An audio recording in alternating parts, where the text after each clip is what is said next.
Welcome back to my channel and मैं आशा करती हूँ कि आप सभी बहुत अच्छे होंगे। इस वीडियो में मैं आपको मशीन लर्निंग से रिलेटेड कुछ हाई लेवल लैंग्वेजेस की मैं बात करती हूँ जो बहुत ही इंपॉर्टेंट होता है। This is very basic and I know इसके अलावा भी बहुत सारी चीजें होती हैं, बट मैं इन दो टर्म्स को आपको कुछ एनालॉजी के थ्रू समझाना चाहती हूँ। तो इसमें सबसे पहला टर्म होता है एसक्यूएल डेटाबेस। आप मेरी वीडियो में देख रहे होंगे, ये एक किचन है जहाँ पे शेफ खाना बना रहा है और फिर ये खाना बन के यहाँ पे रेडी हो गया है। तो इस तरीके से हम देख सकते हैं कि मशीन लर्निंग के प्रोजेक्ट के लिए पाइथन और एसक्यूएल डेटाबेस क्यों इम्पोर्टेंट है और ये होता क्या है। एसक्यूएल डेटाबेस को आप ऐसे समझ सकते हैं कि ये एक किचन है जहाँ पे हम सारे के सारे इंग्रेडिएंट्स रखते हैं खाना बनाने के लिए। जैसे कि आपके भी घरों में होता होगा कि सारे किचन में आप मैनेजमेंट रखते हो कि भाई ये यहाँ पे होना चाहिए मसाला, ये यहाँ पे होना चाहिए, आटा यहाँ पे होना चाहिए और दाल यहाँ पे होनी चाहिए। मतलब सारी चीजें आप उसको मैनेज करते हो वहां पे, अच्छे से रखते हो ताकि आप जब बनाने जाओ तो आपको ढूंढना ना पड़े, है ना। The very important thing.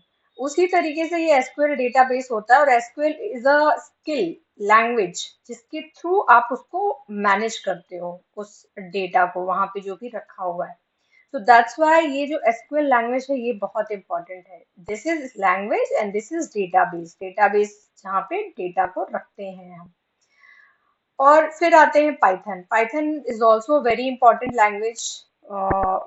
अगर आपको मशीन लर्निंग का प्रोजेक्ट बनाना है तो पाइथन क्या चीज है। पाइथन जो ये शेफ है, इसको आप ऐसे समझे कि एक प्रोग्रामर है, ठीक है। उसको मशीन लर्निंग का प्रोजेक्ट बनना है तो सबसे पहले वो एसक्यूएल डेटाबेस में जाएगा, डेटा को वहां से लेगा, ठीक है। वो अपनी एक स्किल जो है पाइथन, जो कि लाइब्रेरी है, ये भी एक लैंग्वेज ही है। जैसे कि एसक्यूएल लैंग्वेज है इसके लिए, वैसे ही ये पाइथन लैंग्वेज ही बना। जैसे ये अब शेफ है, शेफ को बनाने की स्किल्स अलग होती है ना। जैसे खाना बनाना, इंग्रेडिएंट्स को मैनेज करना अलग चीज है, वो मैनेजमेंट अलग है। और यहाँ पे जो खाना बन के रेडी हो रहा है, उसके जो वो स्किल है उसको बोलते हैं हम पाइथन, ठीक है।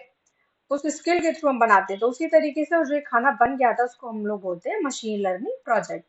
सो this is what I just wanted to tell you. मैं बस आपको ये समझाना चाहती हूँ बेसिक अंडरस्टैंडिंग पे कि ये मशीन लर्निंग के प्रोजेक्ट में these are both different languages. Why these are very important, ये इंपॉर्टेंट क्यों है, ठीक है। तो I hope you like my video. Thank you.